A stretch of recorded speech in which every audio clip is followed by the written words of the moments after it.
Hey y'all, it's Alex, and I definitely don't have another randomly selected character design for you guys today. Nope, definitely not. That's definitely not why I have this whole pile of prompt cards here. So the day after I did Adrian's character design, I decided I really wanted to do another one. And I decided I'd film it because I tend to draw cute things when I'm not filming, and I was really worried that I would draw a really cute thing and not have it be posted. So I also changed up my selection method. I decided that I was going to put individual washi tapes and just kind of like randomly select from there. Each card is folded in half, so I can't see what is actually written on the card, and that just kind of makes the selection process a little quicker. I know you might be wondering, why don't you just do an electronic method? And I'm like, that's not as much fun. You get to actually like hand pick the cards this way. It's not like, oh, this random number generator just spat out a number at me, woohoo. So as soon as I got a girl character with pink skin, I was kind of hoping for red eyes, because I just wanted them to be all in one color palette. I was really worried that I was going to get like, well, I guess pink skin and the purple and teal eyes wouldn't be that bad. Pink skin and green eyes would be kind of like a Cosmo Wanda feel. Also ignore the fact that I apparently still had paint on my hands from work. I also thought it was very interesting. I got pink skin, red eyes, white hair. Just like very on brand for this character. I was also very excited to get a pixie cut. So for this sketching process, I decided I wanted a character to have a little bit more of a cutesy face shape. And I pretty much draw all pixie cuts almost the exact same way, so that's kind of nothing new. One problem I found myself having was that once I drew this character on this page, the character that I drew on the final piece didn't look anything like her. It was weird trying to replicate this design, and I don't know why. Like, something is just very particular about this character, and it's not for the other one. And I don't understand what exactly is the difference. In this sketching process, I didn't really do a whole lot of planning. I did a little bit, and it mostly was designing her face. I also don't like how I drew the rat in this little doodle, and I end up designing an even cuter one later, which I'm probably going to use it as my thumbnail, so you've already seen them, and they're absolutely adorable, and I love them. We're just going to move right along with the main one, because this sketch didn't really develop far. I kind of already had in my mind what I wanted her to look like, so I didn't want to waste time making a sketch that I wouldn't end up actually coloring anyway. So for the first little bit of working on this piece, I decided that I wanted to have the same border as Adrian's piece had. However, that really didn't end up working out. I drew her head a little too large, and I wanted to make sure that I had her entire body in frame still. So I decided, screw the tape, we're gonna rip off the edges. And though I did do her entire piece with Copic markers, I could have done this inside of my Illo sketchbook. However, I haven't exactly been happy with my Illo sketchbook. Since the paper change, I've just been a little disappointed with how much bleed through I get. I decided I wanted to have all of my video pieces in the same place. So most of my video pieces are on Canson watercolor paper cut down to an 8x11. So I wanted to stick with my trend. I didn't exactly know what kind of pose I wanted her to be in.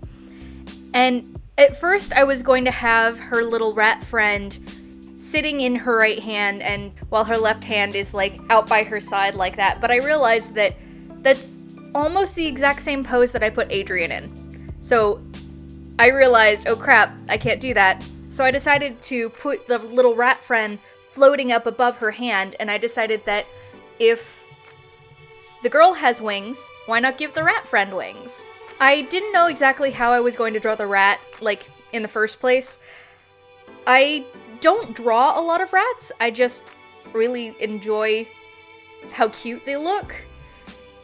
I took some inspiration off of a doodle I did on some old homework for the coloration that I use later for this rat friend.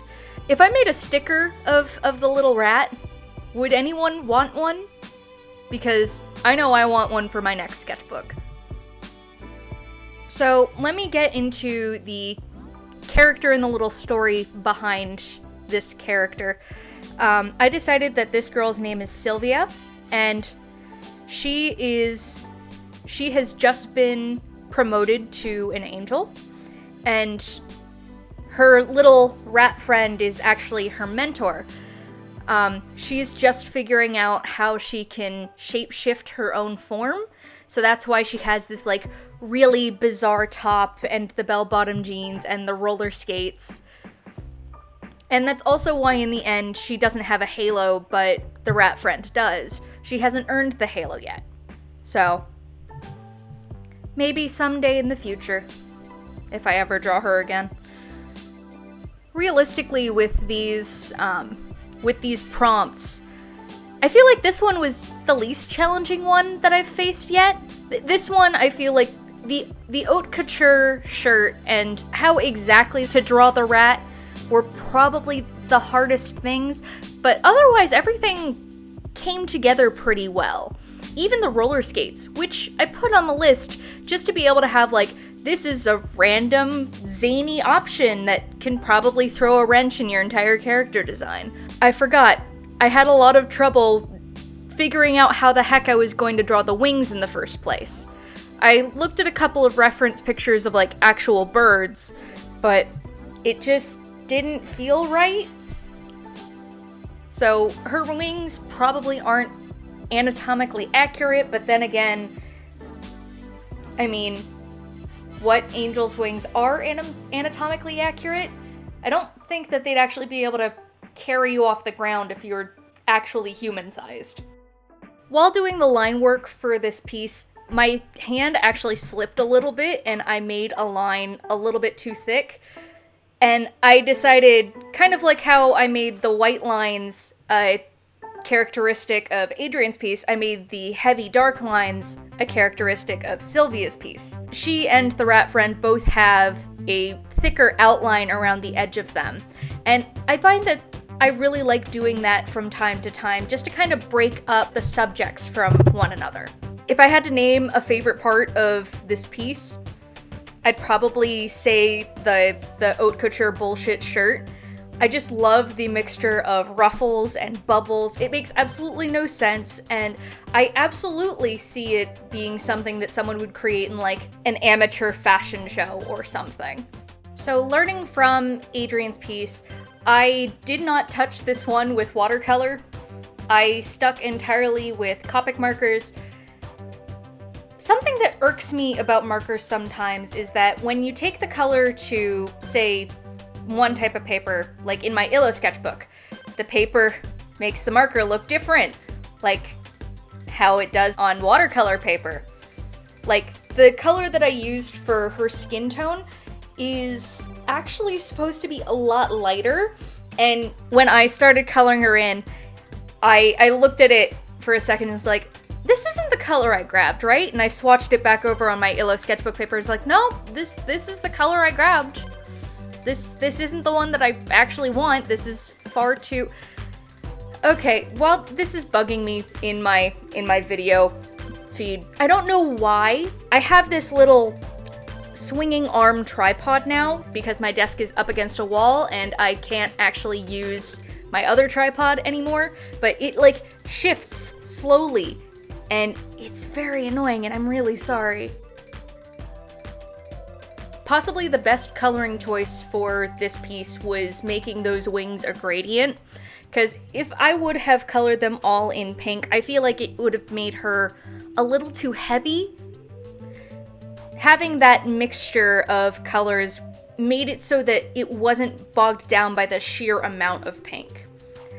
I kind of wish that I would have gone in with a different tone of pink, or at least done more shading behind her, so that way wherever the wings are against skin tone, it isn't pretty much the same value with like a little bit different of a tone. I am glad that the pants were specifically supposed to be jeans, so that way we can have the red and the blue matched together.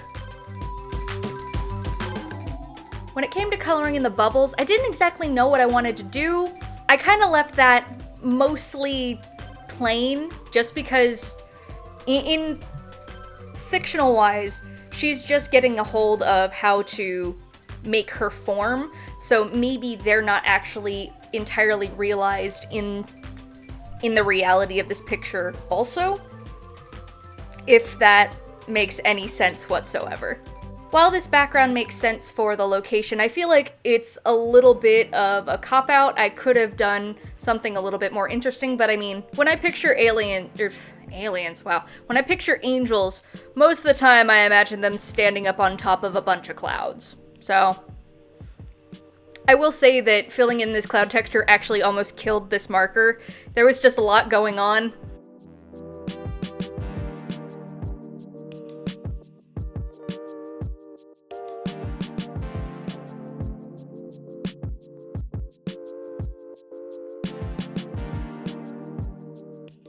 And I love this mix of cotton candy pink and cotton candy blue on the rat. My favorite mixture of colors. And there my camera goes again, just sliding down to the bottom right. Bye. There goes like most of the picture. I'm trying to work out what exactly is going on. I'm hoping it's not that bad in the next couple of videos I've already filmed.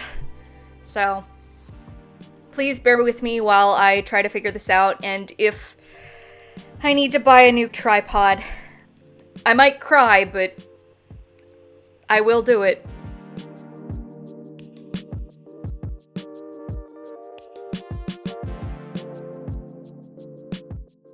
So now, once we go back in and add the Little Rat Friends halo back in, we're done. As far as my random character selections go, I think this one was my easiest and probably the most cohesive color-wise. And Little Rat Friend is adorable. I need names for him. Go ahead and leave me suggestions down in the comments below. If you'd feel so inclined, hit that subscribe button and check me out on my other social media handles. And if you happen to give this a shot, please link them down below. I'd love to see yours.